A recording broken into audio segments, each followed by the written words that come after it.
Sumainyo ang Panginoon. At sumaiyo rin. Pagbasa sa mabuting balita ng ating Panginoong Jesucristo ayon kay San Lucas.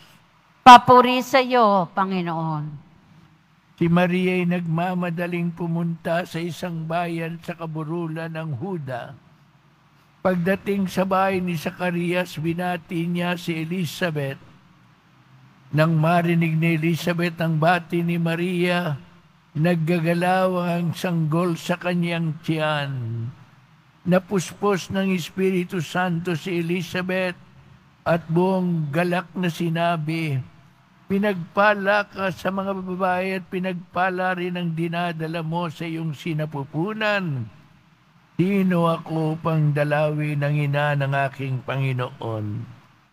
Sapagkat pagkarinig ko ng iyong bati, ay naggagalaw sa tuwa ang sanggol sa aking tiyan.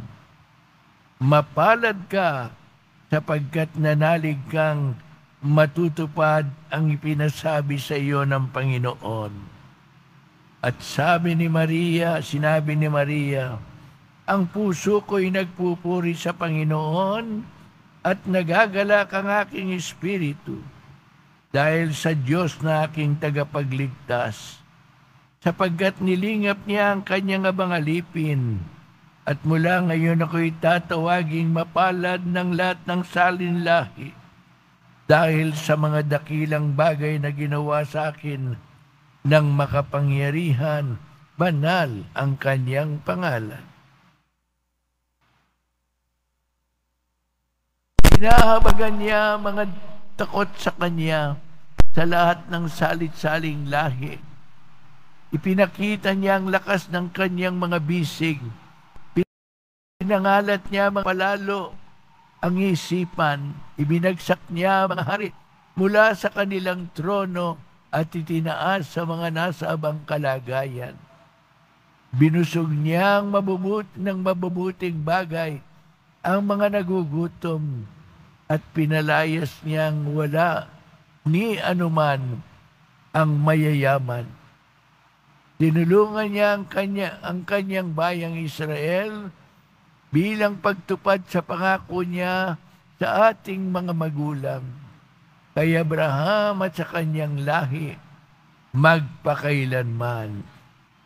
Tumira si Maria kina Elizabeth nang may 3 buwan at saka umuwi. Ang mabuting balita ng Panginoon. Pinupuri ka namin, Panginoong Hesukristo. Magsiupo muna ang lahat.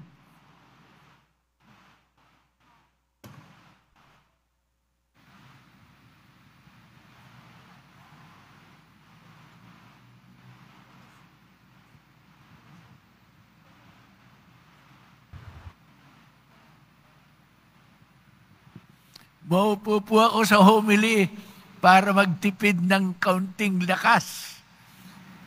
Alam po ninyo, itong ating ebanghelyo na kababasa ko sa inyo ngayon, napakayaman sa mga lesyon na maituturo sa atin. Pero ngayon pong umaga, isang bagay lamang ang gusto kong bigyan ng diin. Ano po yun? Alam nyo, kahapon sa Ebanghelyo, sabi ng ating Panginoon, sa Ebanghelyo ayon kay San Marcos na binasa kahapon sa misa, na ang tunay na dakila ay ang naglilingkod sa kapwa. Yan ang tunay na dakila. Hindi yung nakapag-uutos, hindi yung mataas ang posisyon, kundi yung naglilingkod ng buong puso. Ngayon si Maria, isipin ninyo, katatapos sabihin sa kanya ng anghel, magiging ina siya ng ating Panginoong tagapagligtas. Sumagot naman si Maria at sumang-ayon. At sabi natin, ang verbo ay nagkatawang tao.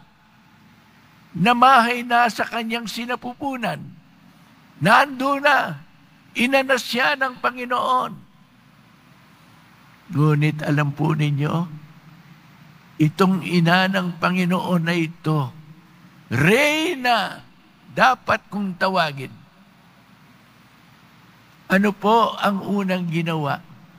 Nagmamadali dalawin si Elizabeth na nalaman yung pinsan niya, na nalaman niyang 6 na buwan ng buntis sa kanyang katandaan, pinagpala ng Panginoon. Pinuntahan niya upang paglingkuran, upang tulungan sa pag-igib, sa paglalaba, sa mga gawain sa bahay, sapagkat nag-iisa. Nagtago nga si Elizabeth. Ngayon, dinalaw ni Maria, ina ng Diyos. At kinilala naman ni Elizabeth, ano't dinalaw ako ng ina ng aking Panginoon. Siya. Anong kanyang ginawa? Ba't nagmamadali? Para maglingkod. Elizabeth. At nanatili doon, naglilingkod. 3 buwan. Hindi isang araw. Hindi isang linggo. 3 buwan. Nagpakita siya ng tunay na kadakilaan ng isang tao. At paglilingkod niya, dala ang kanyang anak. Tayo mga minamahal kong deboto ni Jesus Nazareno, nais nating maging dakila, nais nating maging mataas sa mata ng Diyos, sikapin nating maglingkod sa kapwa. Dala-dala si Jesus sa ating mga puso. Matutulad tayo kay Maria na pinuri ng husto ni Elizabeth at naging tagapagdala naman ng biyaya. Amen.